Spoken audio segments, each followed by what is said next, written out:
welcome back to the Crochet Crowd. I'm your host Mikey. Today I'm going to show you how to work with the Red Heart Boutique ribbons, and this is a fabulous yarn as of 2011. Wonderful stuff this makes. Let me show you a finished example of this. Look how wonderful this is. I love this stuff. It's so great. Now the interesting thing about this one is depending on how many stitches depends on your look, but the more stitches you put across, the shorter your scarf will be. So they claim, which is totally true, is that one ball is one scarf. So my point being is that this here is 6 stitches going across, so it looks more rounded, but if you did maybe like 9, then it will be more flat, but then your scarf will be shorter. So this is one of those things where the more stitches you put across, the shorter your scarf will be, because it's compensating for the width. And so this is basically a great idea, and it's actually very easy to work with. I find this a lot easier to knit with, and that's why I'm going to run a knitting tutorial on this than it is to crochet, because you know, once you get into this really fine stuff in behind the scenes, it's easier that the knitting needle is working through separating your stitches than a crochet hook, but that's just my personal opinion.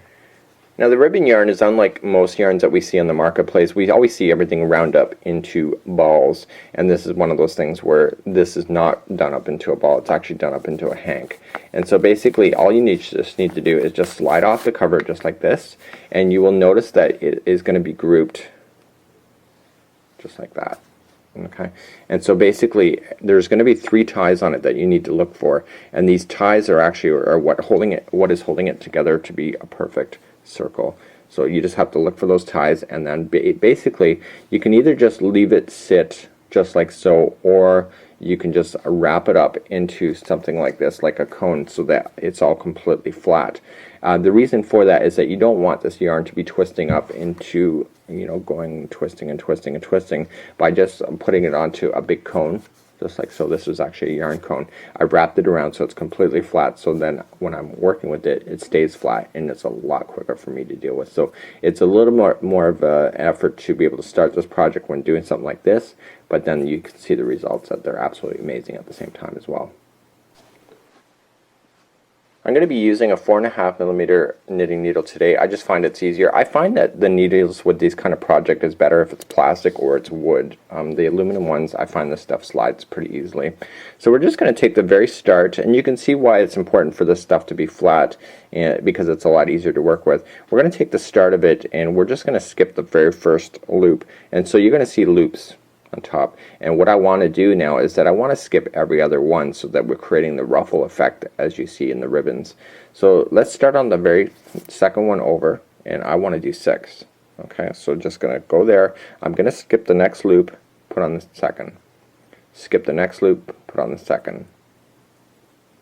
So you've got 3 casted on already. Put on the second, put on the second.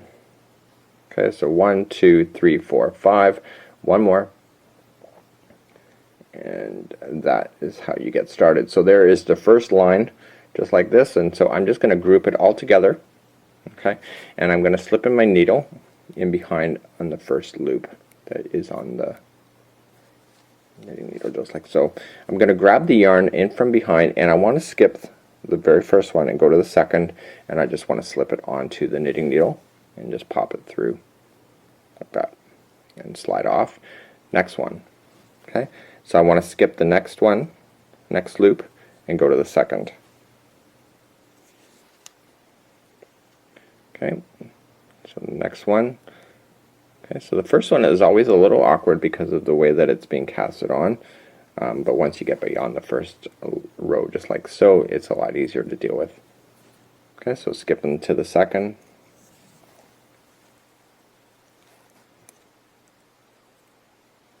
Okay, skip into the second.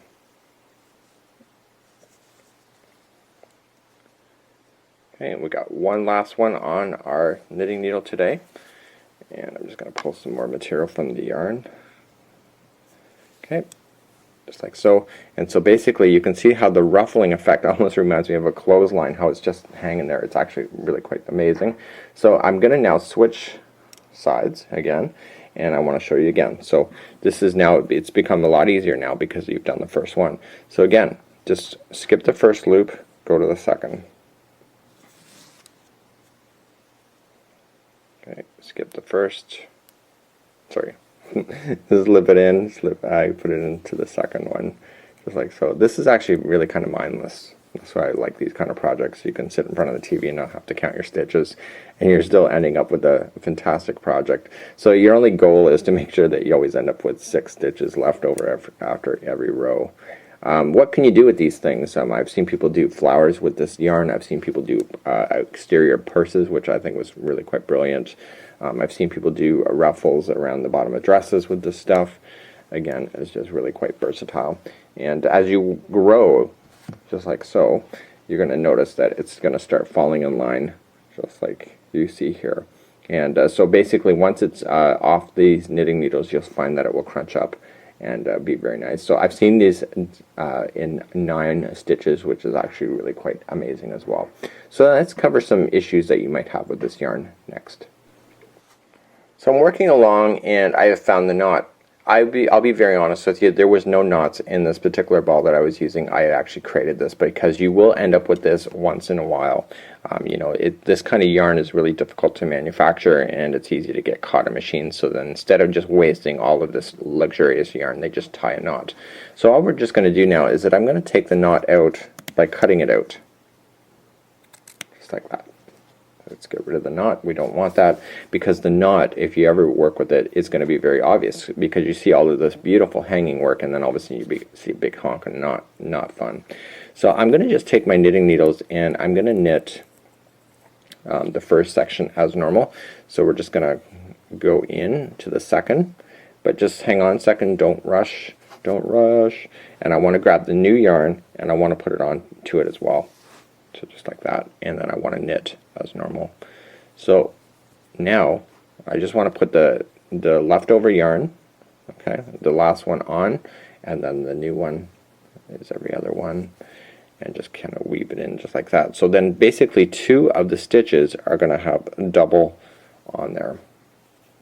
Okay, and we're going to knit every other one as normal as well. And so basically it's almost kind of like hanging sheets on a clothesline. You're just doubling one over top the other to kind of make it blend, instead of just having sheets in a pair of socks. That was the best analogy I can come up with on this Sunday morning. So yeah, so we're just going to go every other one. And basically, so what you want to do is that you want to avoid, see how it just was twisting on me? So in order to avoid that, it's how I'm rotating my knitting needles when I go to reset. So basically, sometimes I just have to go this way instead, and it will keep everything, you know, pretty flat. So we're just going to work our way across, and you can tell now I've had my areas where I have the knot, and I want to treat those 2 stitches as if they're one, okay, because that's what I'm telling you to do.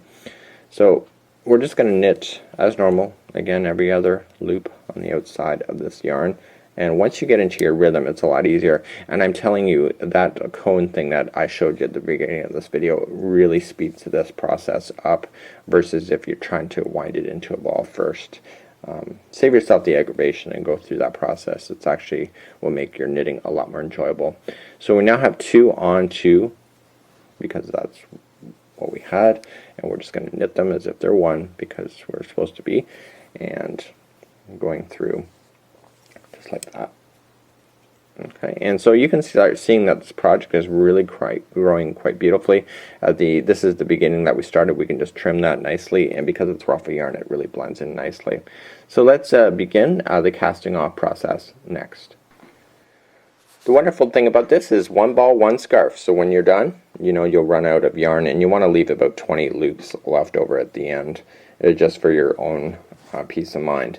So I'm just going to knit as normal, the very first one. Okay, I'm grabbing every other second one. So I'm just going to do the first one. Okay, and now I'm going to do the second.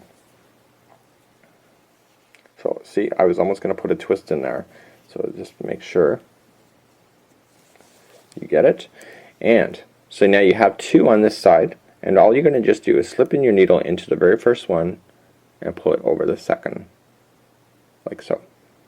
Okay, let's go back and knit another one. Okay, let's go into the first one and pull it over. I want to be a little gentle on it.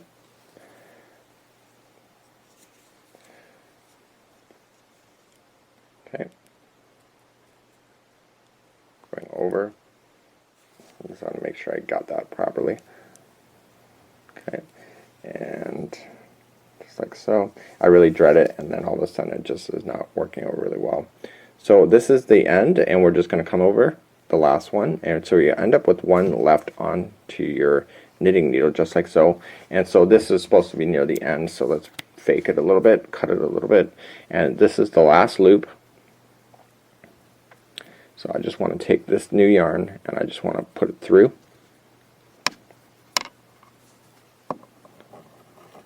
Just like that, and I want to do it one more time.